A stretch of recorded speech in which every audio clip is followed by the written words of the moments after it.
kasama ang ating Manila. Punta natin yung mga nenta. May unit pa sa ating mga focal person po ng ating capital assistance program. Advance to be recognized po tayo dito sa harap sa ating distrito para po mas maayos ang pagsisimula ng ating programa.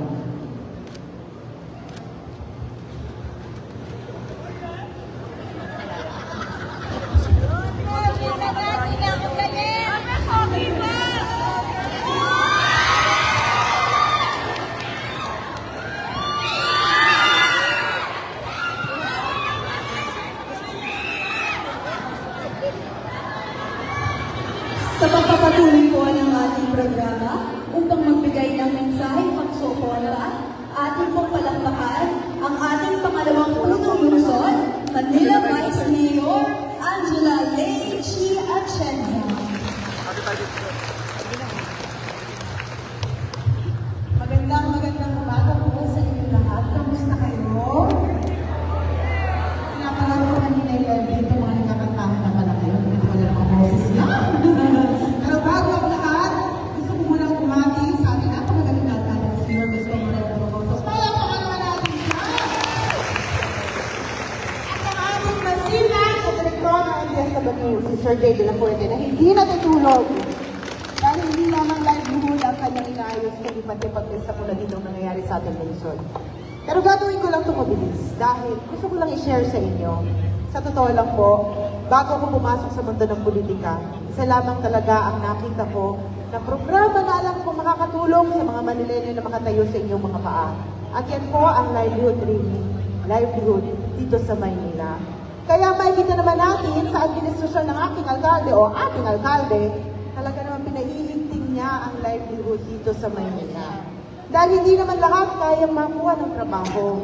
Pero kapag tayo natuto na tumayo sa ating mga paa, kahit na nasan tayo sa buhay, kayang-kaya natin lumaban. Tama ba ako?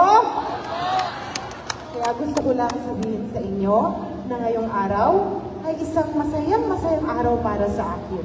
Dahil nakikita ko na dito, under the leadership of our good mayor, nararamdaman natin ang tunay na suporta, lalo na sa livelihood dito sa Maynila. Kaya gusto ko lang sabihin sa inyo na proud ako sa lahat sa inyo. Dahil alam ko, ang presensya nyo ngayong araw dito ay isang simbolo na gusto nyong magkaroon ng tunay na panlaban sa buhay. At naniniwala ako na maari kayong umasenso dahil sa mangyayari ngayong araw na ito. Mahal na mahal po namin kayo. Maraming salamat, Manila! Chapter! Maraming salamat po, Vice Mayor Chia Atienza. Ngayon naman po, para ipakilala ang magbibigay ng mensahe, ang Direktor po ng Manila Department of Social Welfare. Magandang umaga po, muli sa inyong lahat. At para po makompleto ang araw natin, ibinibigay ko po sa inyo ang tao na tunay na nagmamahal at nagmamalasakit sa bawat buhay at kabuhayan ng Batang Maynila. Ang alkalde ng lungsod ng Maynila, Yorgos Moreno Rogosos.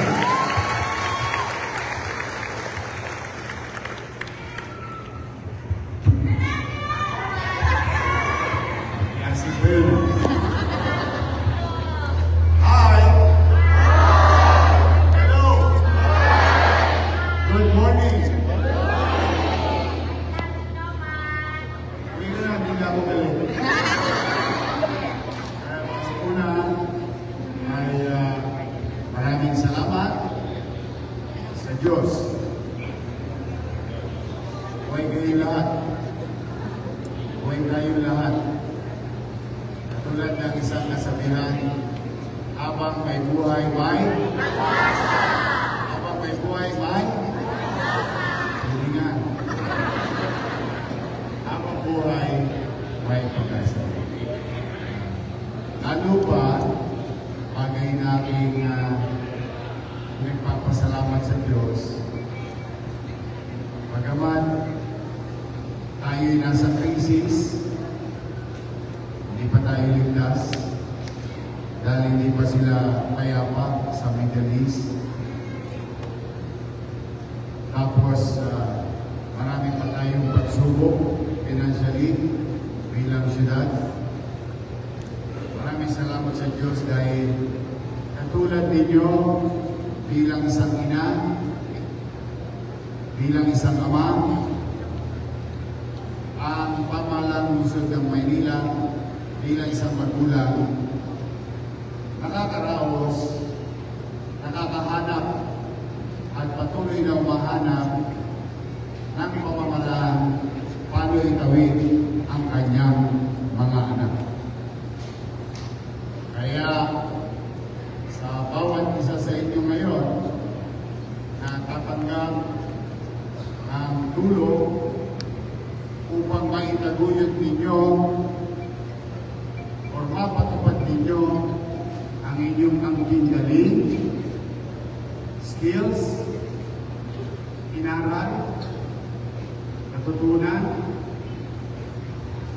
mga bagay na alam niyo nang at ginagawa niyo na rin, madagdagan ng pamahalaan lungsod ng Maynila. Yan ang layunin ng programang ito sa gitna ng krisis. Sa ating mga nagtapos sa ginagawa ng MDSW, every other month, meron tayong mga graduates under the skills program. Bagay na gusto kong ibigay yung kredito sa ating MDSW family. Palakpakan natin sila.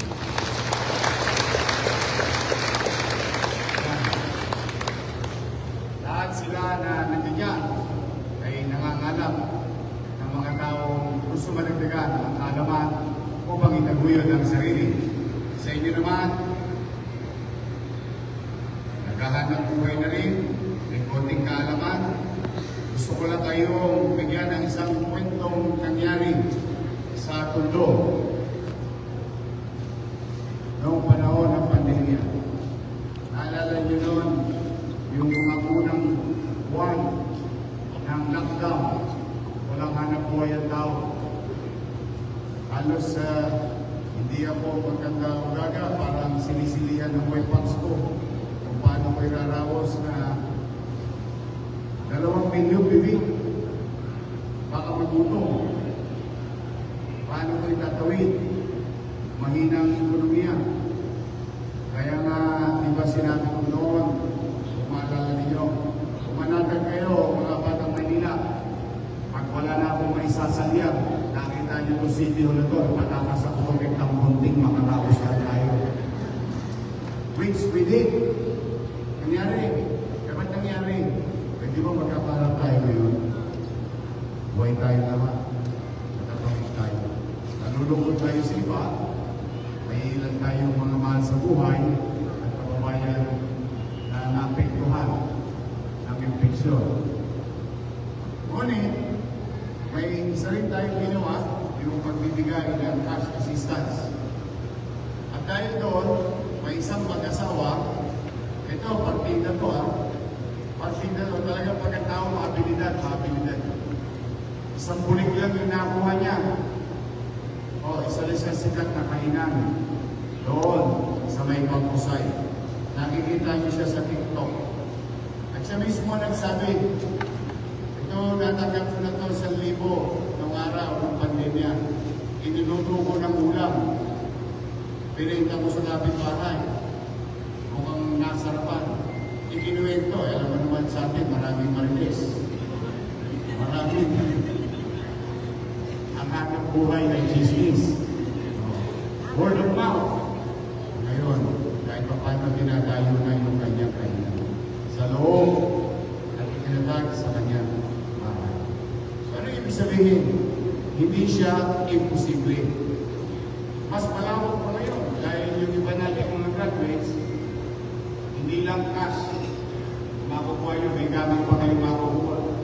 Nakita ko na ang panlolo ng kwek-kwek. Sabi ko kay Chief Cesar Chapo sa Tondo, panlolo yan. Ako, nung nakita naman ni Vice Mayor, yung Unix, hindi na ba akong panila? Talaga mga babae, basta pagpapaganda. But they is another approach of your city government na maibsan yung hirap, mabawasan yung sinusubong ng tao. At kung meron man siyang naumpisahan na, aariyan pa ng pamahalaan. Yun ang tema ng programa ito. Kaya sa inyo na mga tatanggap, masaya ko para sa inyo. Kaya good luck. Galingan ninyo. Sino ang team payaman? Taas ang kamay. Ayaw nyo yumaman. Team payaman, taas ang kamay. Dapat positive ang mindset. Dapat. Ulitin ko tanong. Sino ang gustong yumaman? Kaya, nung tinanong ko ba kayo, nagbayad kayo sa akin? Wala po. Libre. Walang gastos. Then dapat kanya ng mindset. Haba. Good mindset. Gagawin ko to.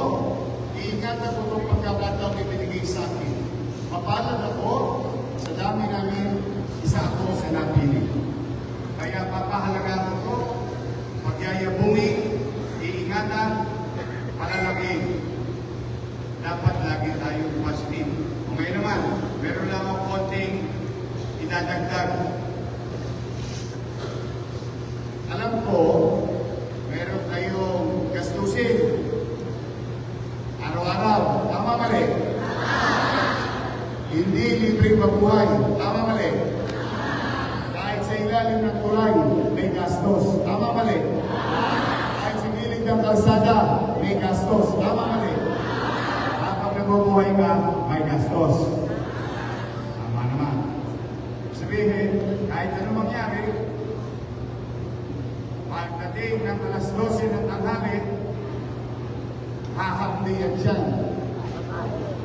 Pagdating ng alas 7 ng galing,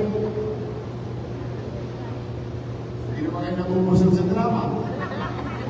Hahapli yan dyan. Tapos, bibisitahin pa kayo ni Judith. Kaya si Judith, kailangan si Judith na president. Judith na.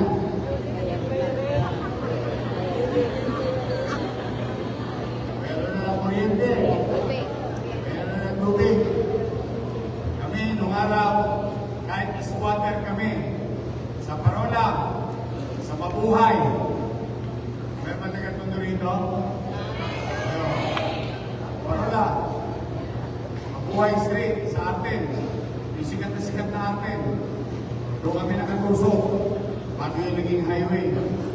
Kahit mahirap kami. Kami mayaman. Dahil si Judith hindi namin kilala. Stockholder kami ng Meralco.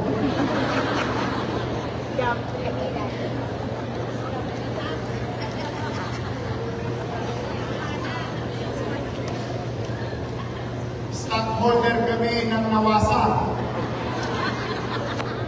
Nung ano naman Nawasa eh. Sa umaga, Nawasa. Sa gabi, Nawasa. Nawasa, pintubo ng Nawasa.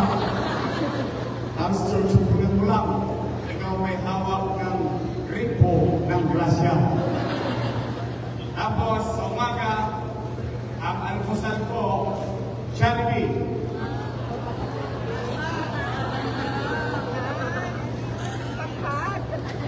Jollibee. Young Burger. Tanghalian, Chicken Joy.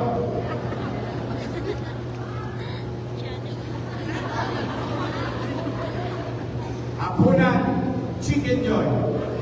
Kami ang mahirap na nagpapatuhan ng manok sa loob ng bahay.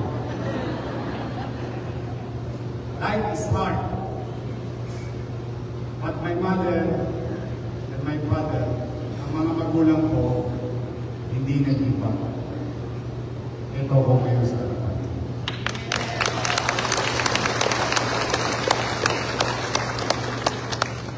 Kaya, mahirap ang buhay.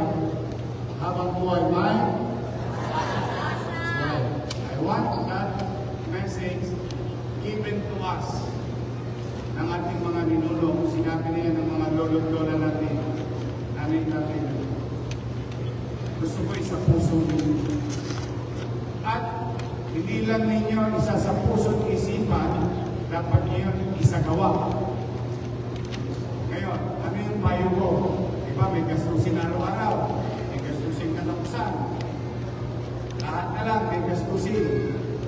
Ngayon, meron pang ML. Marami ko mga extra gastusin. But anyway, kumita kayo. Yung mawala, may tuhan lang. Mangarap na tayo, tamang mindset. Kumita ka maling handa. Ano? Kahapon, wala kang 500. Tama ba rin? Nakaraos ka? Kaya ako ngayon present. Tama? So kung kahapon wala kang 500, ngayon may 500 ka, magkano dapat mong gastusin sa personal mo?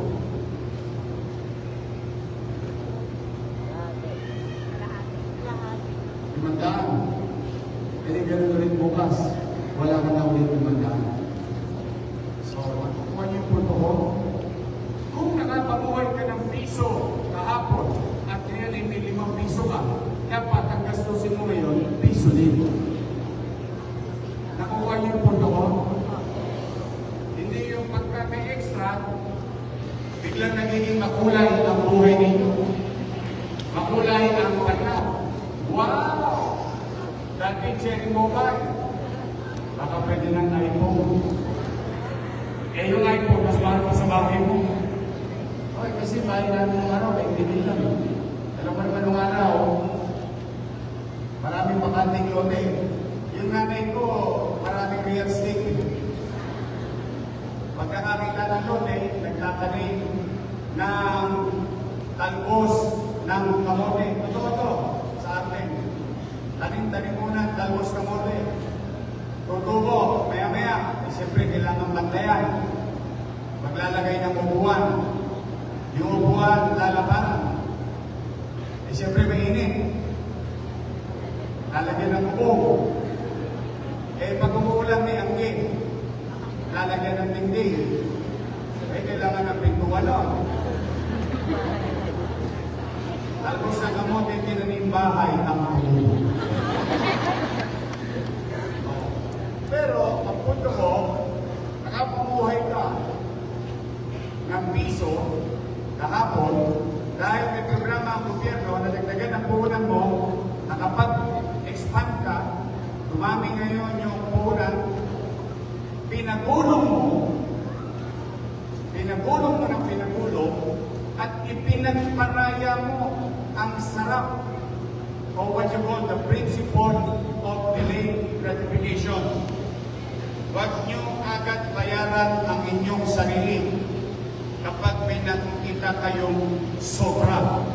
Ang tingnan ninyo, lahat ng lusad hirap na gagawin nyo ngayon, pagdating ng araw, ginhawa ang maramdaman ninyo.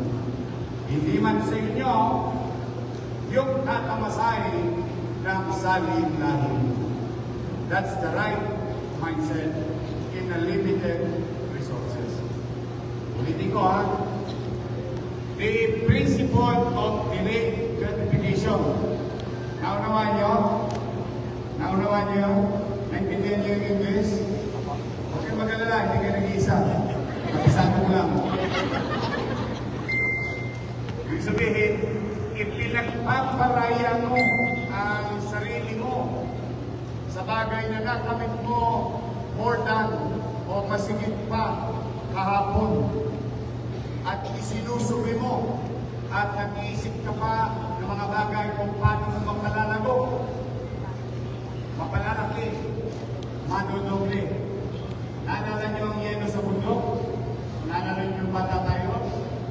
Yung yelo sa bundok ng simula? Napakaliit. Pag bumulong pa lang, malaki na. Ayun yung snowball effect. Sinishare ko sa inyo yan kasi ayaw ko lang matutunan ninyo ay inspirasyon. Gusto kong matutunan nyo talagang ngayong araw nito at sa lahat ng mga taga-Maynila na naghahanap buhay. Bahagi man ng programa to hindi is to practice the principle of delayed gratification. Huwag mong ipagpakuna sa sarili mo dala ng mayroon kang sobra sa ngayong araw nito.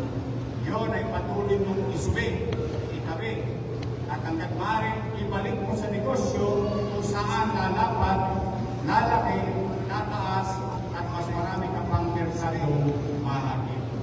So I hope you understand the message.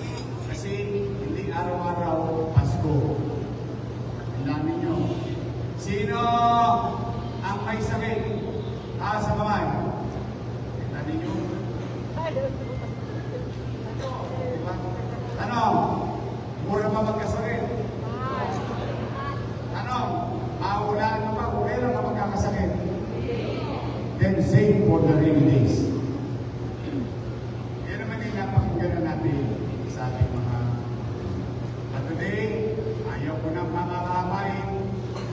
Gusto ko lang isang araw tulad ng isang kwento ng karinderya sa mundo. Sa maliit na bagay, napalago niya. Sa kasagsagan ng digmaan natin laban sa ating kalusugan noong panahon ng pandemya. So ang tanong, pwede kaya? Posible kaya? Ang sagot, opo. Hindi siya imposible. Lahat ng gawa ng tao ay posible. Ang hindi kaya ng tao ay kaya ng hindi kaya ng tao ay kaya ng exactly. We do our best and let God do the rest. Tama? Sa mga lolo't-lola ko, mga senior citizen, nasa naman, ang paborito ko. I love you.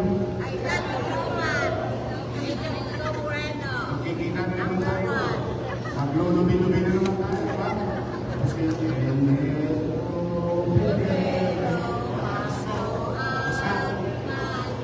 tatakbo na ulit. Pero hindi mag-alala. Iranaos silang iranaos. Hindi ako mag-ibigil. Kayo naman, ano to? Kinder, o apo, o grade 1. Itong pasukan na to, naalala nyo yung Yormel? Sa daycare, 20,000 plus. O gagawin na natin 60,000 na mga bata.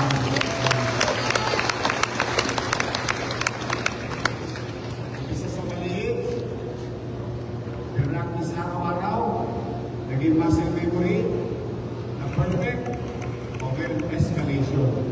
So that goes also to your business now, future business tomorrow, skills, maybe your skills can now be in a form of business. So muli, mag-iingat kayo. Basta pagkatatandaan ninyo, mahal na mahal ko kayo.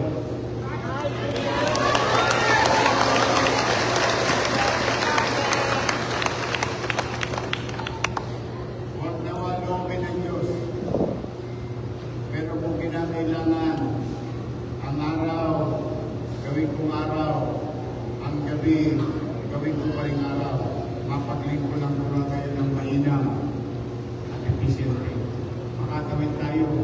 Hindi nyo man tamasahin ang ginhawa ng kinabukasan na ginagawa ng Luzon ng Maynila pagdating ng araw dahil magpapantay na ang mga pali nyo. At least gawin man lang natin ito para sa ating mga apo at anak na magkaroon sila ng syudad ng Maynila na maaliwalas at palatag ang pamumuhay.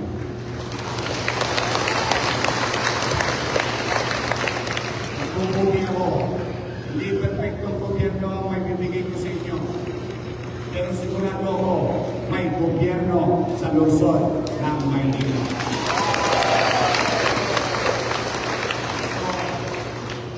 Last, I wish, ito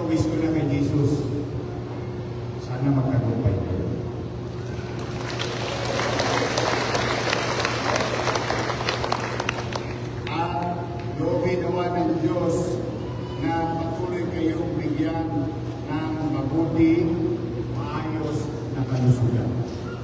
Because if we want to make Manila great again, I alone cannot do it. Hindi ko kayang mag-isa. Kailangan ko kayong lahat. Magsama-sama tayo upang muling kuminang ang sikat ng Manila Bay sa lungsod ng Maynila. Hindi sa atin man lamang, kundi para sa susunod na sa atin lagi ng ating lungsod. Mag-iingat kayo. I love you.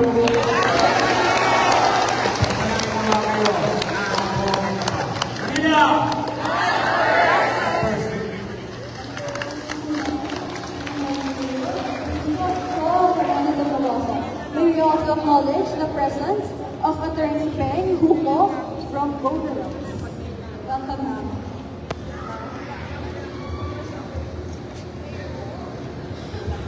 Ngayon po, magsimula na po ang ating distribution ng capital assistance. Manatili lamang po nakaupo ang ating mga benepisyaryo kasi si Mayor po ang kusang lalapit sa inyo. Gayon din po ang ating MMTC para sa inyong mga kids.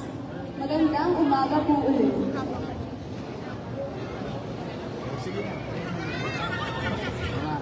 Good luck sa inyo.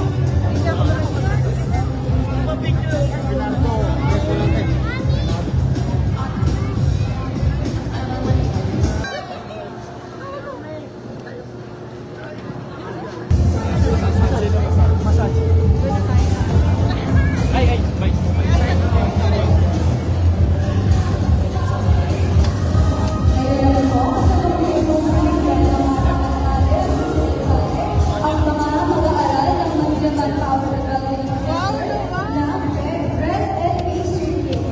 Mayroon po,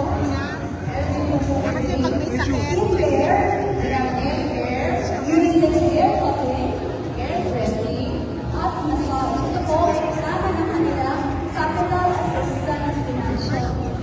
The worth 5,000 pesos. Kaya po para sa ibang beneficiary na nandito po ngayong araw, kung kayo po ay interesado, magalulong mga kasabi po namin, kayo lang po ay magtungo sa ating MMTC Center sa may layuman po sa may Kalata. At ito po ay bukas para sa lahat. Libre po sa mag-enroll.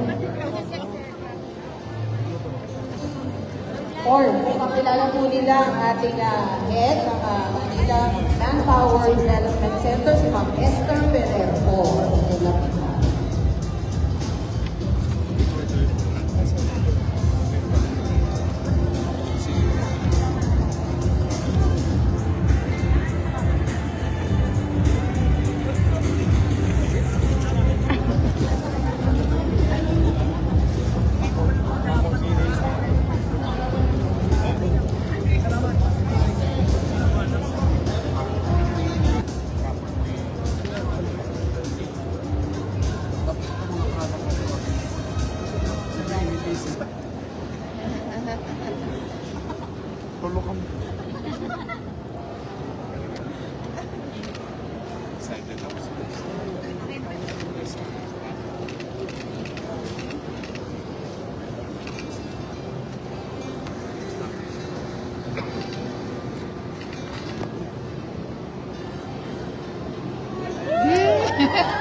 Susunod naman kasi ginagawa ko doon, more than tinutulungan sila, mas gusto ko yung produkto nila nasa Maynila para yung utak makakabili ng murang pabili.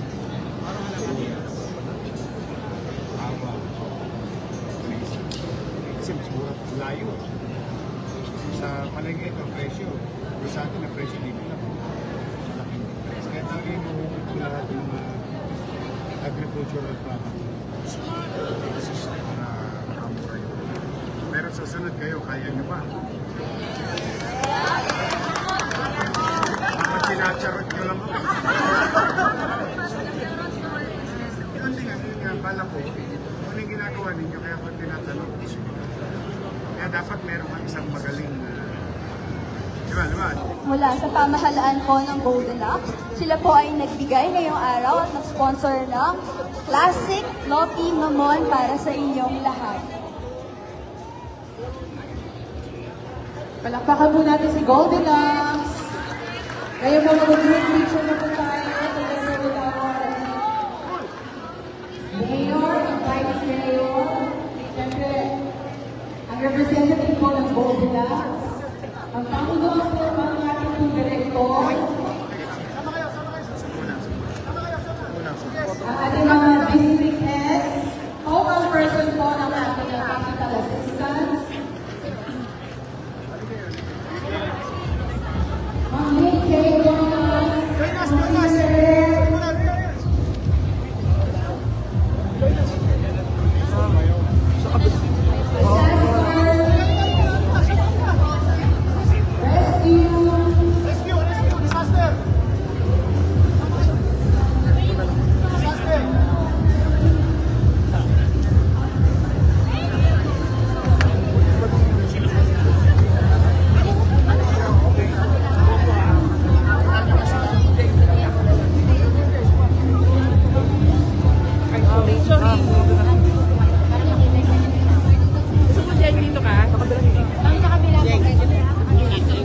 Sa kabila po yung iba, hindi na po kita dyan. Atras na lang tayo.